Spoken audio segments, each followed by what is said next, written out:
Language is very flexible when it comes to the word order. Um, very often we drop the subject. We can place it at the very end in the middle of the sentence, but there is a list of words that needs to be placed in the second position in the sentence. Today we will talk about li. Li doesn't really translate. Li, we use li in yes or no questions. So whenever you make yes or no questions, we have to place li right after the verb in the second place in the sentence. Jesi li kupio kruh?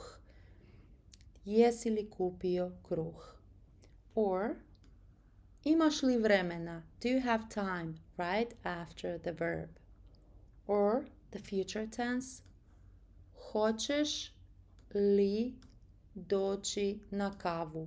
Will you come for a coffee? Hoćeš li doći na kavu? The short form of the verb biti, to be, needs to be placed in the second position too. So you can never ever start the sentence with the short form of the biti. Long form, yes. Negative form, yes. But the short form needs to be placed in the second position in the sentence. So, mi, and then second place, smo gladni, we are hungry, or we are thirsty, mi smo žedni. Second place for the verb, for the short form, verb to be. Like I said before, very often we just drop the subject. Why?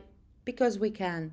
Every single form of the verb is different. So it's different if you say I am, you are, he is. We have different forms for verbs or different endings for the regular verbs and irregular as well in the present tense. So the ending of the verb, the form of the verb will tell us who or what the subject is. So if you know who the subject is, if you can take it from the context, we would never use the subject, especially when talking about yourself. So we don't use ja as much as people do in English language. So for example, I'm hungry, or we are hungry in this case, we would say gladni smo, or we are thirsty, žedni smo. Dropping the subject, but still keeping verb to be in the second position. They are in the kitchen. Oni su u kuhinji.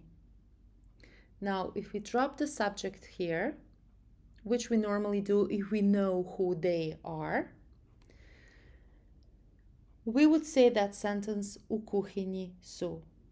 Now, sometimes when counting first, second position in the sentence, we can have more than one word in one position.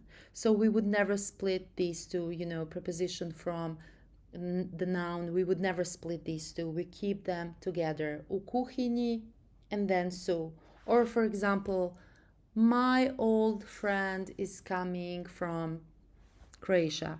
So my old friend is, let's say, one idea, one concept. We would never split my old from friend. So we would count my old friend as one position. And then is, the short form of verb to be, would keep the second position. So u kuhinji, first place, and then the second one, su. U kuhinji su. Past tense, I was in Vienna. Again, we have the short form of verb to be, second place, ja sam bio u Beču. Beč is Vienna. Like I said, we would drop the subject normally here. We would drop I. So the sentence would be bio sam u Beču. Again, second position for sam, verb to be, the short form. Whenever the sentence in English starts with it's boring, it's nice, it's fun, it's cloudy, it's sunny, we never use it. So if we drop it, we are left with is funny, is great, etc. Careful with this one because it's the short form of verb to be and it needs to keep the second position in the sentence. Tako je, that's right. It's nice, lijepo je. Or it's boring, dosadno je. Second place for the short form of the verb biti. The same when talking about weather. It's sunny, it's cloudy, it's rainy, it's this or that. Is or je keeps the second position. We're dropping it, we never use it. So sunčano je, it's sunny or it's cloudy, oblačno je. There you go.